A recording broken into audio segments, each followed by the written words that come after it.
All right. Good morning, friends. Look what time it is again. It's time. Are you gonna do Let's Talk Comics this week? Time to talk about comic books. Let's talk comics. You know, I get that from the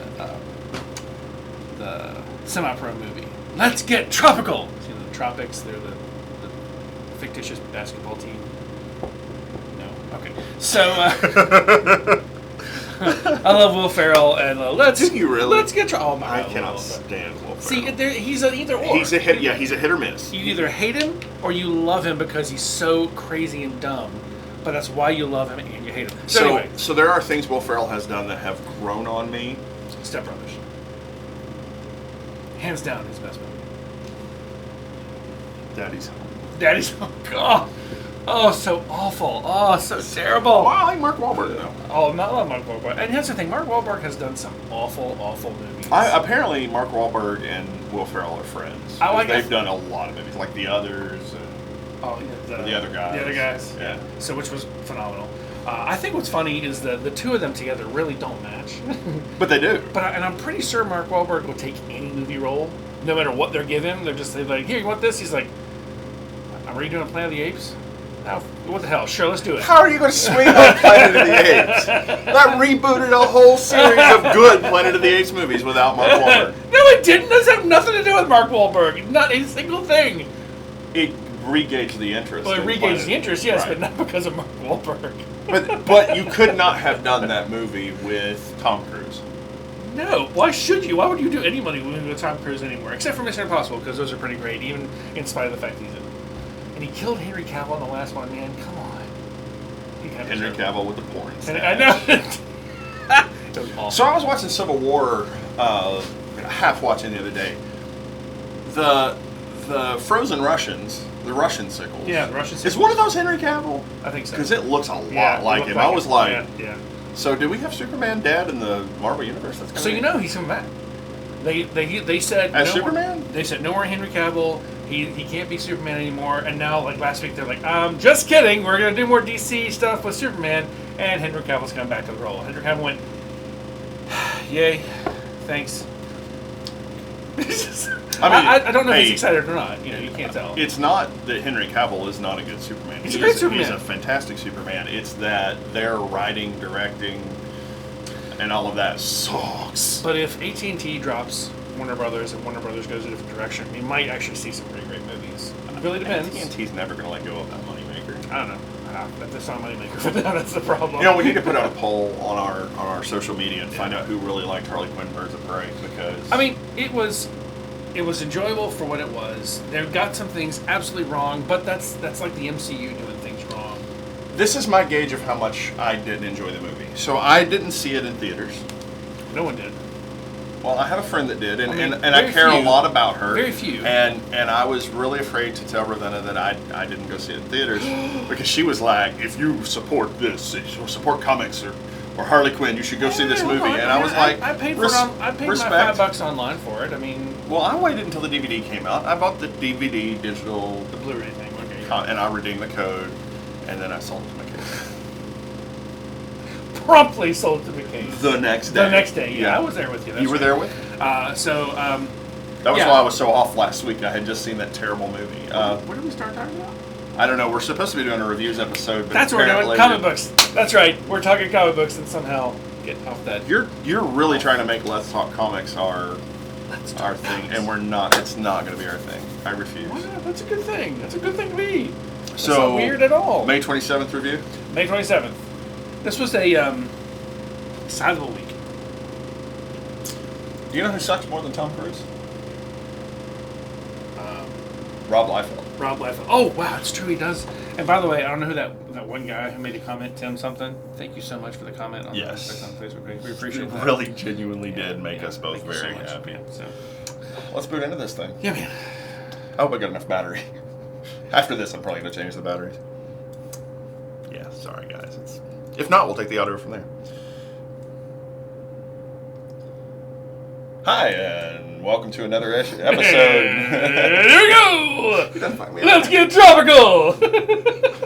What is wrong with you? I'm David. And I'm Garin, and Rob Liefeld sucks! I said it first! That's the every week review.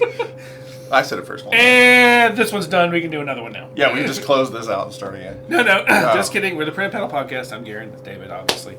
So we're going to talk comic books today because let's talk comics. No. Hashtag let's talk comics. No. Stop it. I don't want a gay 80s weatherman, let's talk comics kind of vibe. Nothing wrong with him being gay. But yeah, why was he gay? I mean, he had to be gay?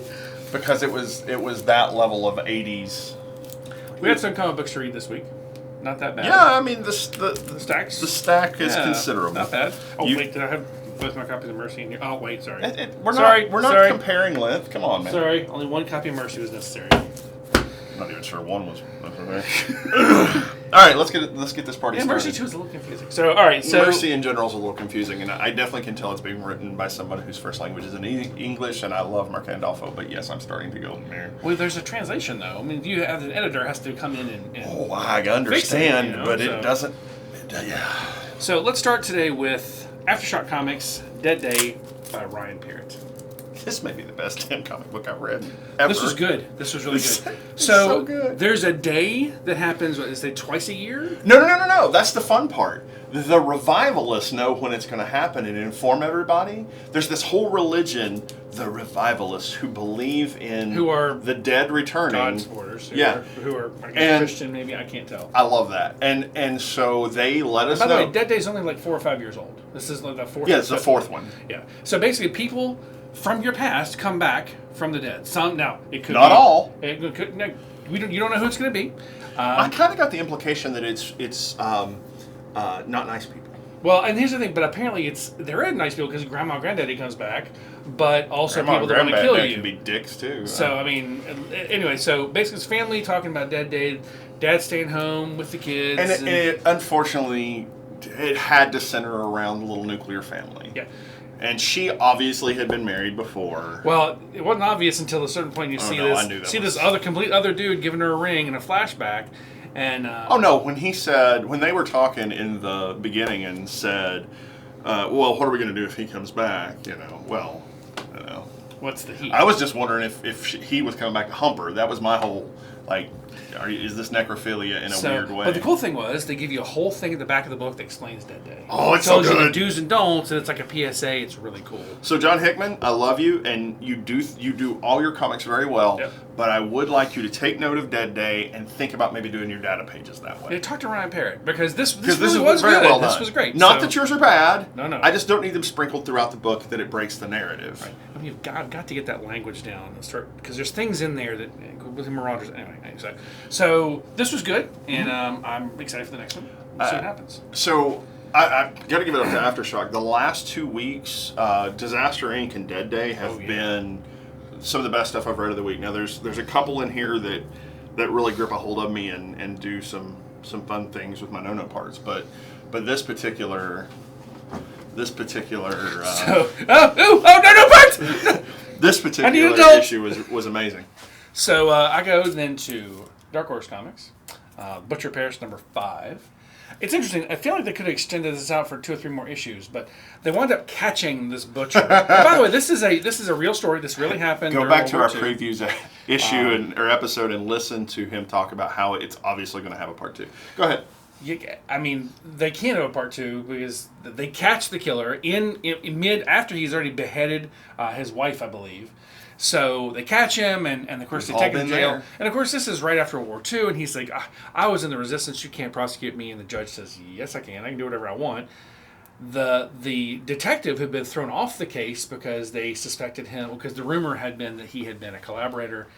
So they want to take him to court, and this guy, the pedo, the killer, very smart man, very clever, and he turns the courtroom into kind of a laughingstock. Well, then winds up, they convict him, and then they guillotine him at the end. So there's no more of him. But it's like they did it really quickly. I felt like you were.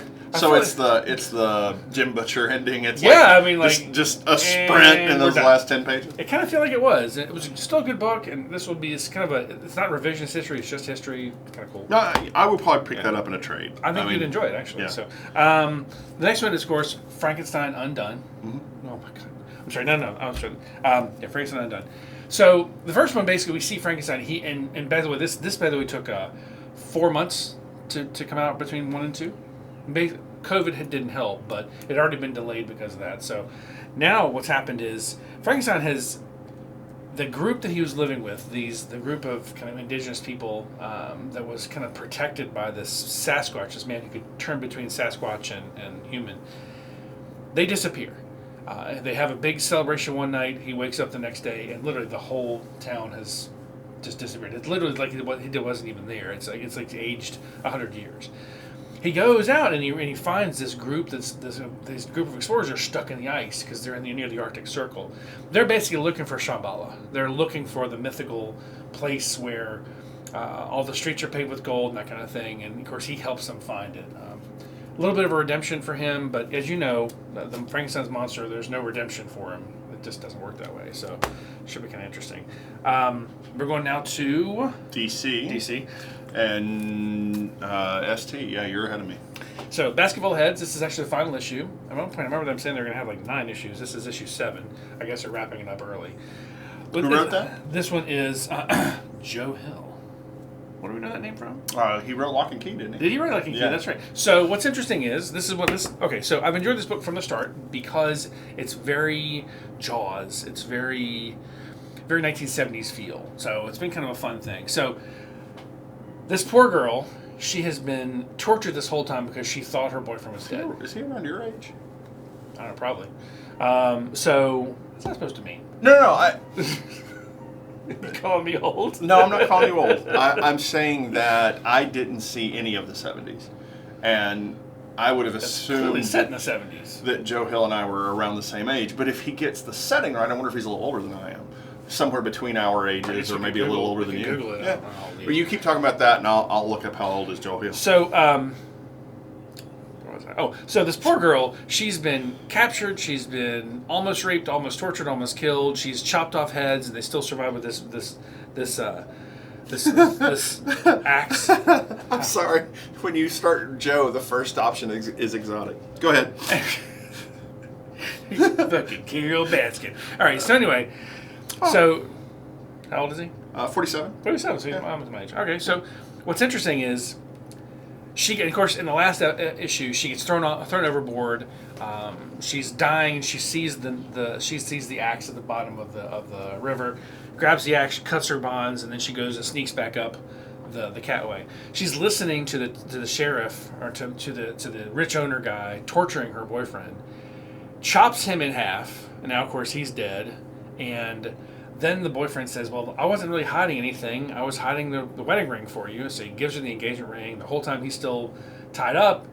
And you find out that actually he had been complicit. He had not killed the girl who had jumped off the bridge, but he had collected the money and was very dishonest. So she goes kind of nuts and she chops his off too.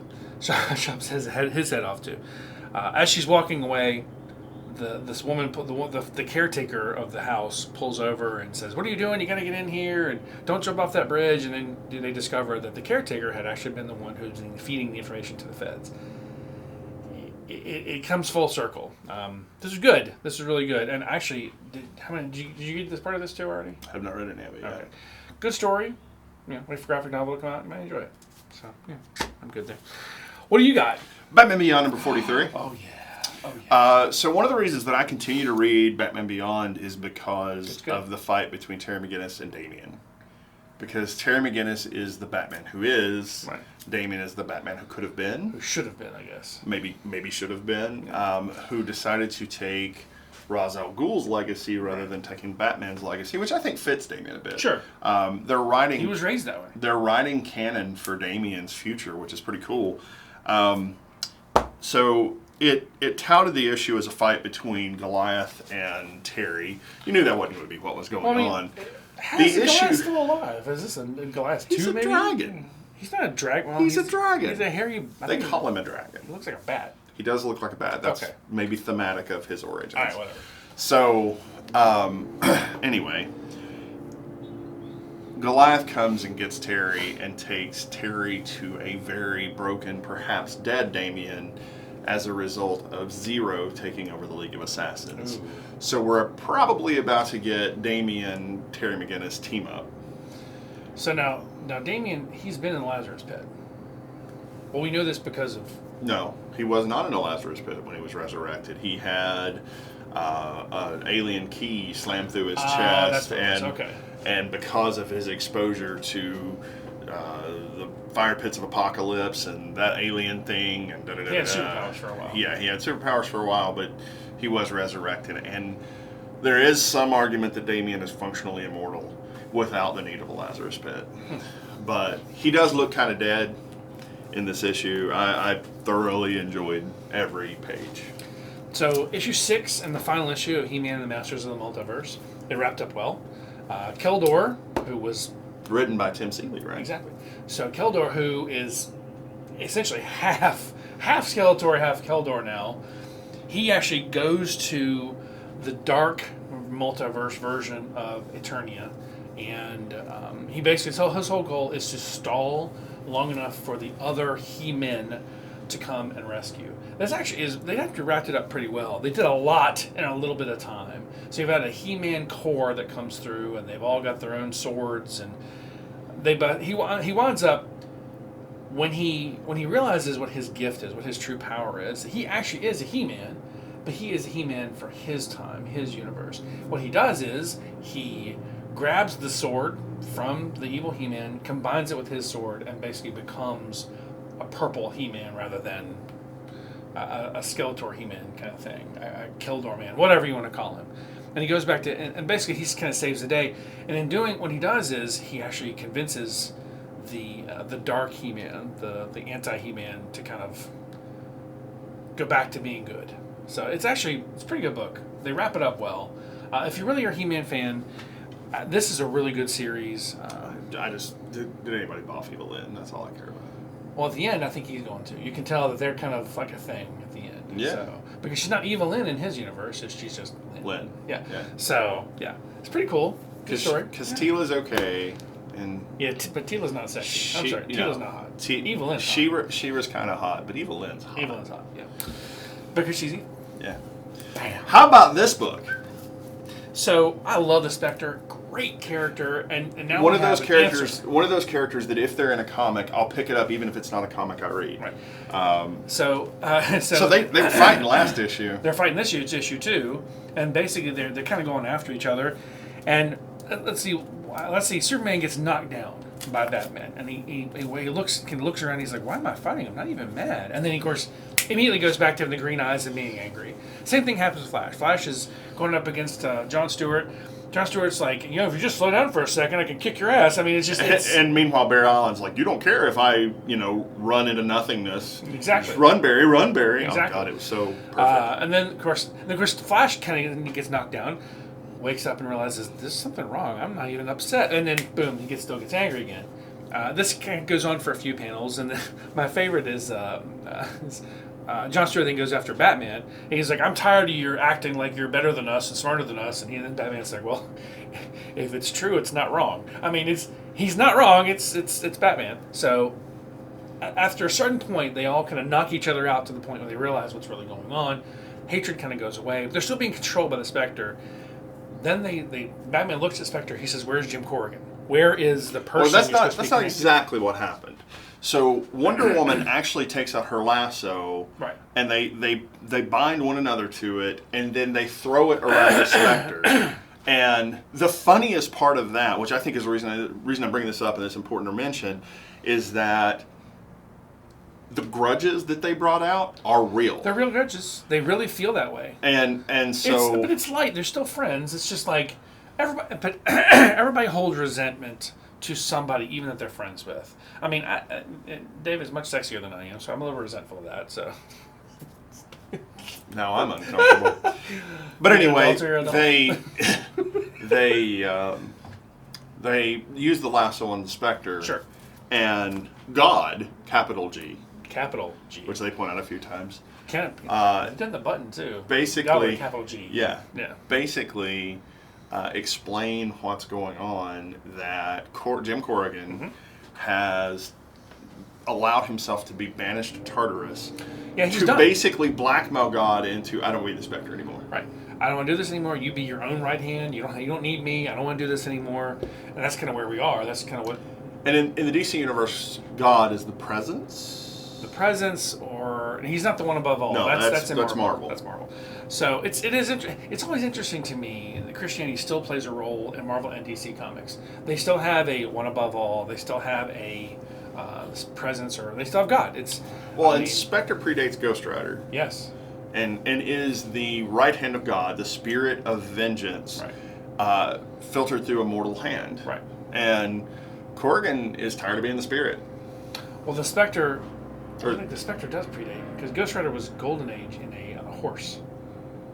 You think that it's possible? All right. Here's the research we're going to do. We're going to find out who came first, the Spectre or Ghost Rider. That's a good question. Yeah, Spectre's been around. I assumed you Spectre's knew. Golden Age as well.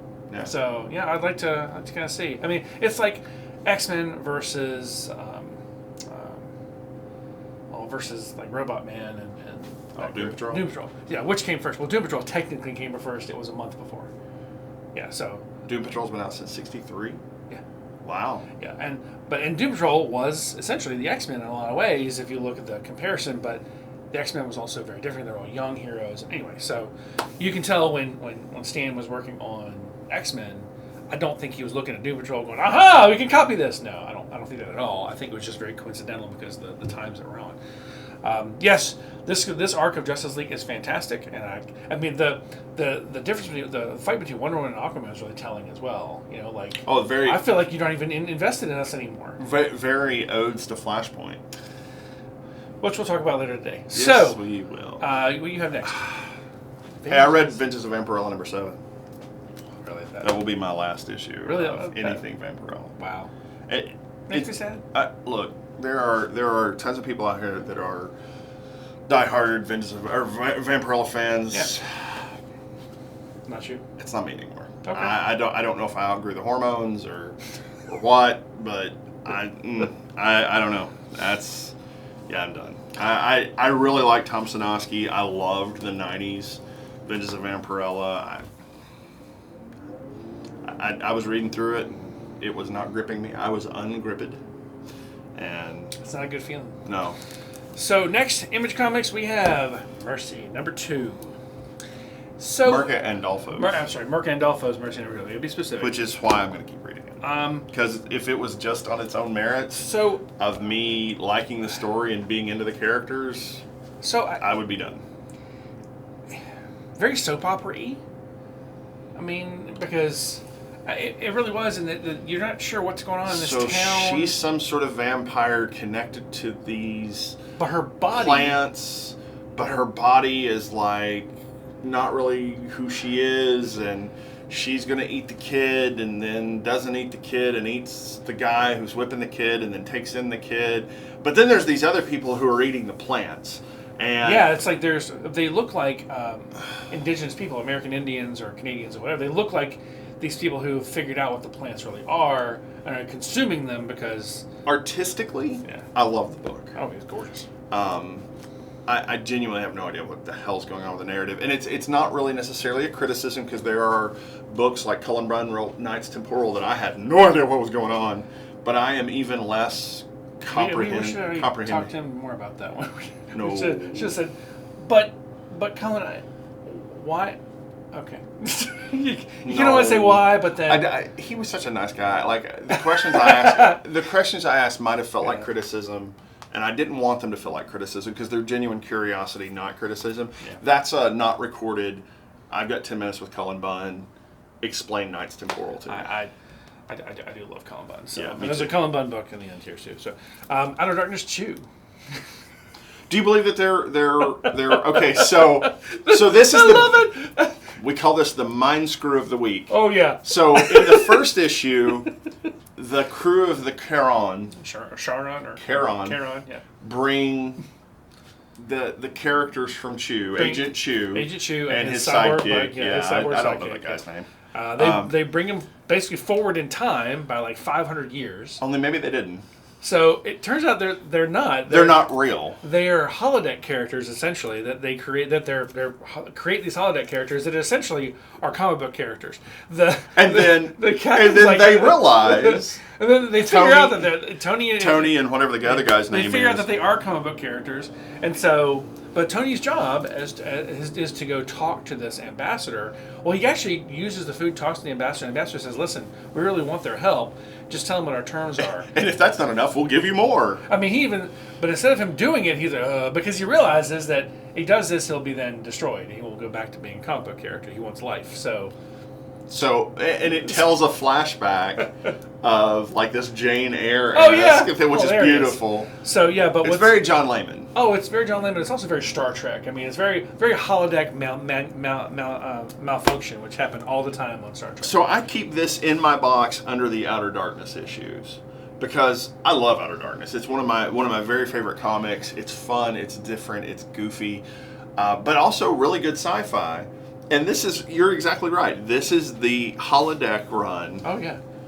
At the end of it, it's Polo, the demon fire chicken. Right. It's Pollo. Pollo. Pollo? P-O-Y-O, Pollo. Oh. Or P-O-L-L-O, Pollo. That's what chicken is called in Spanish, Pollo. No, chicken is Polo. It's a P-O-L-L-O. P-O-Y-O is a duck. No, two L's is a tilde at the end. It's a yeah. It's a yeah sound in Spanish. Well, that's great, but anyway, so this was pretty good. Sadly, it's only 3 issues, which kind of sucks. So this will be a good. No, it doesn't suck. It's exactly the right. And the fact that they talk about John Layman and they talk about Rob Guillory, and there's pictures of them in the. Actual pictures. I don't think you broke the 4th wall. I think you broke the 5th wall at that point. This was pretty good. Nah, so, yeah, we're so mad at it's bad. Rob, if you listen to these things, we talk about you with love because you're a great writer, you're a great artist. We very much want to see more. Turn the Guillory down. Yeah, to 9. Yeah, so I follow him on Facebook, and he's been doing some amazing, just basic art style of Batman and Superman, kind of really cool characters. He has his own unique style, and some of the stuff's really cool. He did a Ninja Turtle thing, which is pretty awesome too. So anyway, I wouldn't mind seeing Rob Guillory Ninja Turtles. Oh yeah, he'd be great. So, Adventure number 33. Okay, so the least Avengery book of all the Avengers. Oh no! This was very Avengery. Well, only one Avengery. This may be my favorite book of the week. It's like between this and Dead Day. Oh, Dead Day was awesome. Well, okay. What's interesting is Moon Knight has been crazy in different ways. So there's Jake and there's Mark Spector and there's a whole bunch of personalities. They're all Mark Spector, but they're all different personalities of Mark Spector. There's Moon Knight, there's Mr. Knight, and now there's the Fist of Khonshu. He's always been Fist of Khonshu. Right. That was his own. He had his own miniseries called Fist of Khonshu for a while too. What's interesting is Moon the actual Khonshu comes to life in this. So we start off with him facing Danny Rand. He's hanging out outside Kunlun.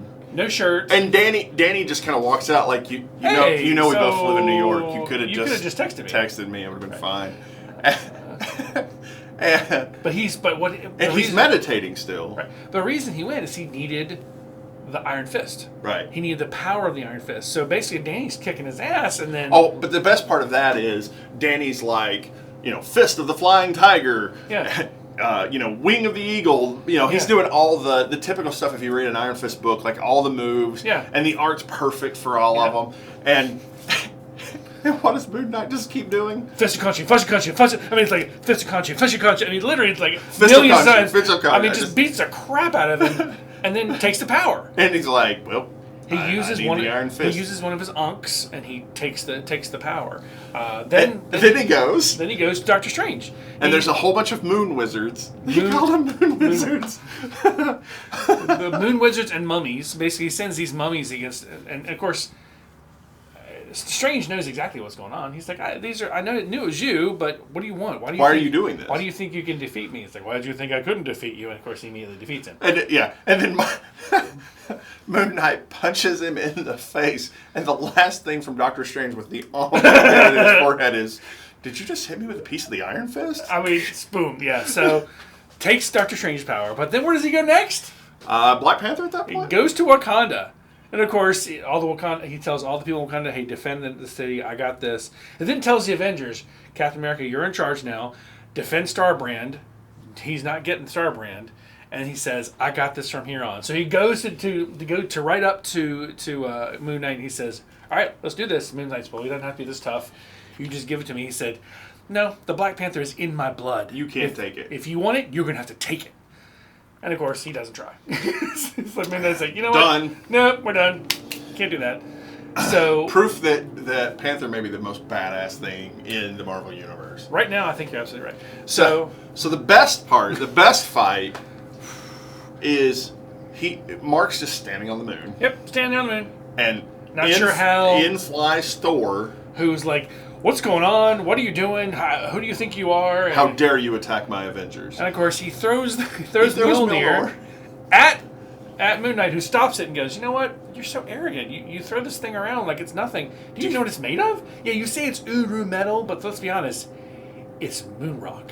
And then he throws it back at Thor like a million times and beats the crap out of Thor, taking Mjolnir from him. Yeah. And then Konshu is standing next to him on the moon. But he said, "My name is Mark Spector. My name is Jake whatever. My name is Mr. Knight." I mean, he has all these personalities that finally kind of coalesced into one being. And so now that's the end of part 1. And did I understand? He's basically trying to stop the Star Brand. Right. So that's the idea. He tells Konshu, he says, "I couldn't get Starbrand, and I couldn't get Black Panther's power." I think he's trying to unite the powers from the Avengers of DC that is exactly right. 1 billion BC. Yeah. He couldn't get Phoenix either. Couldn't get Phoenix because there's no Phoenix here. So literally, it's like the things he just couldn't get, the things he could get. So he got what he could. And let's hope it's enough. Yeah. So this was pretty great. What's interesting too is Jason Aaron has always talked about wanting to do Moon Knight, and so now he's getting to do Moon Knight. And of course, so well. The rumor now is that Jason Aaron is going to get a Moon Knight book after this. I will read every page. Oh, absolutely, because Jason Aaron's an amazing writer. Just what he did with Moon Knight in that one issue. Yeah, so this is pretty fantastic. This was at the top of the my favorites of the list too. Fist of Konshu. It's so good. So we finally, after what, 2 months, two and a half months of waiting, we have Marauders number 10.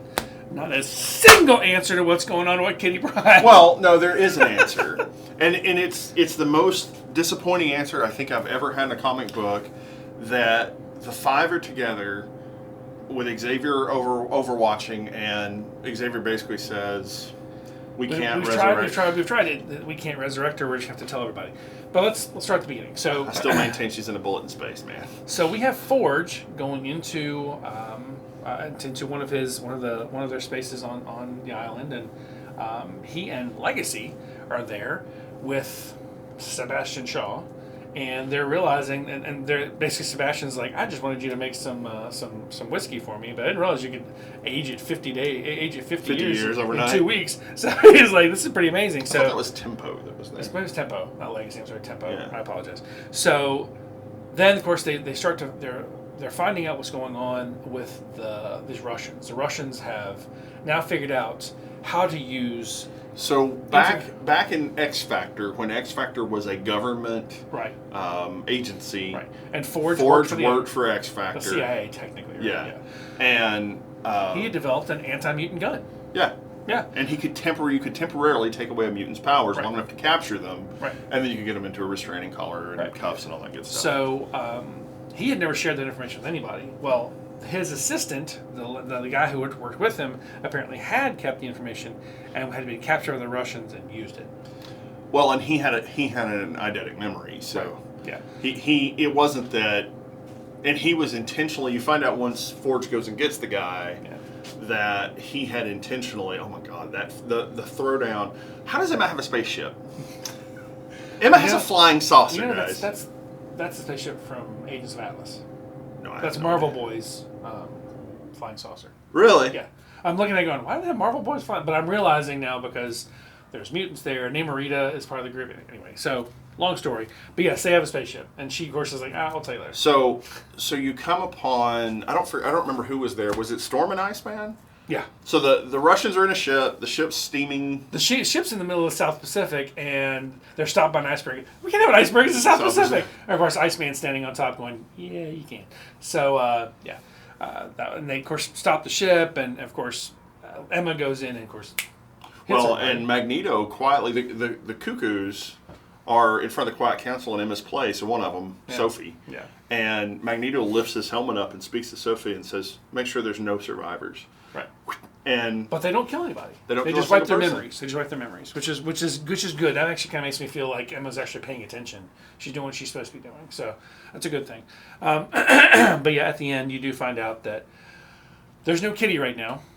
That we don't know where Kate is. Well, and then I think the cover of the next issue is them. The cover next issue is Lockheed. Oh. Yeah. So Lockheed is probably the key. Her consciousness is probably stored in Lockheed somehow, and Lockheed will probably be the way it brings her back. But again, Ileana has still not come to anybody saying, "Where's Kitty?" But where's Ileana? Well, yeah, where's Ileana? And we're going to talk about it. We're going to do a previews episode today, and I did a thing where I looked at next solicits and all of that, and We're going to talk about what's coming we're out. talking about what's missing. Yeah, there's a bunch of stuff that's either being pushed back to never, or a bunch of stuff that's going to come out, and there's going to be some things that come out digitally. Like Star Number 4 came out digitally, Hawkeye, Freefall came out digitally only, but they're coming into book form as well in August. Wow. So they're going to be produced as books, but they came out digitally first, so they could actually get the money for it early. So, Yeah. Dr. Aphra number 1, the reboot. So, Rogue. I'm sorry. It just. What's cool? Okay. If you have been following along and loving Dr. Aphra, This as is your Garin pointed out, this brings Dr. Aphra into the current continuity Yep. and makes what she's doing valid to the current run. So Star Wars, If you're a Bounty big Hunters, and Vader, and Aphra now are all the same exact timeline. There's no mixed timelines. This is all together. She's being hunted by Vader, essentially. She's still on the run because she betrayed Vader. And here's the thing. Everything people really like about her is still there, but her bots aren't there. This is the thing about it. I don't know what happened to the Triple evil, Zero and Yeah. whatever the other one. Her evil R2-D2, either evil C-3PO. Yeah. But her evil Wookiee is here, though. Yeah, so. Black Kashyyyk or Kashyyyk, Black. yeah. No, Yeah. Black. Kashk. It always bothers me that and it's like he's a Wookiee. Why do I care to call him Black anything? But it really bothers The me. black to fur. Anyway. Yeah. So, Rogue Planet. I call him Black Kardashian just for the record. Kardashian. That's not his name, but that's what I call him. Rogue Planet. Oh my God! Good Cullen Bunn book. So we see at the beginning that there's an alien sacrificing his son to this god. Okay, hold on. Why do you always jump past the suspense of it? So there's this alien with his son at an altar, and they're talking about this planet and the hope for what comes next, and then he slits his son's throat. He sacrifices his son to this god, but then you flash then to this salvage operation. The Space Marines. Yeah. It's going to call it what it is. Are they actually Marines? They don't. They seem like they're private. It doesn't matter. It doesn't matter. They're the Space Marines. Anyway, it's a salvage operation. They come out of stasis, and for some reason it's snowing inside their habitat, which is just weird.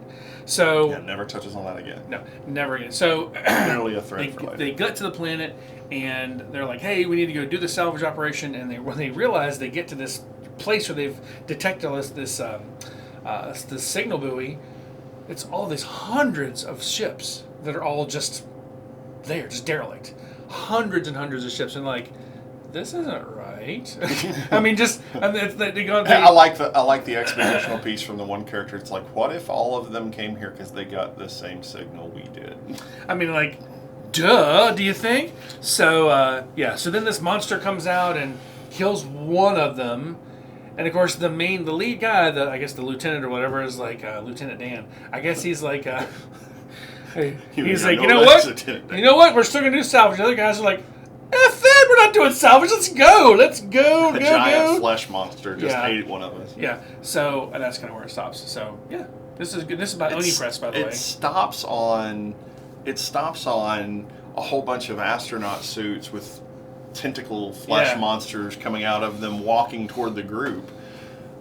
Cullen Bunn knocks this out of the park. And so when I originally saw the solicit for it, and I went back to look at it. It said one shot. It is not one shot. It's an ongoing series.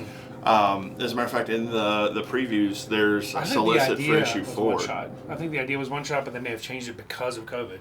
Because let's be honest. I mean, Cullen Bunn working is and he said he works 80 hours a week because he's always afraid someone's not going to buy his stuff anymore, which I don't think it's ever going to happen. Sorry, bud. I think you're going to be the Chris Claremont of the comic book universe. You're always going to want your stuff no matter how old you are. Okay, first of all, Chris Claremont's the Chris Claremont of the comic book universe. You can be a second Chris Claremont. You can be that awesome. The second coming of Claremont. Okay. You heard it here, folks. Let's get Cullen Bunn back on an X-Men book under Hickman. I'm just saying, that'd be amazing. Well, Hickman will let go of it eventually. I think he'll have his run. I think his run will be done, and then someone else will take over. But we're nowhere close to that run being over because we need to see this out as far as it'll go. But yeah, this was a good week. We were pretty equal this week, actually. Yeah, pretty close. Yeah, that's not bad. All right, guys, that's May 27th. Thanks so much for listening. And Previews episode coming up next. Yeah, what Garin said. Yeah, the thing. Rob Liefeld sucks. He really, really sucks. Rob Liefeld sucks. He's a douche. Yep.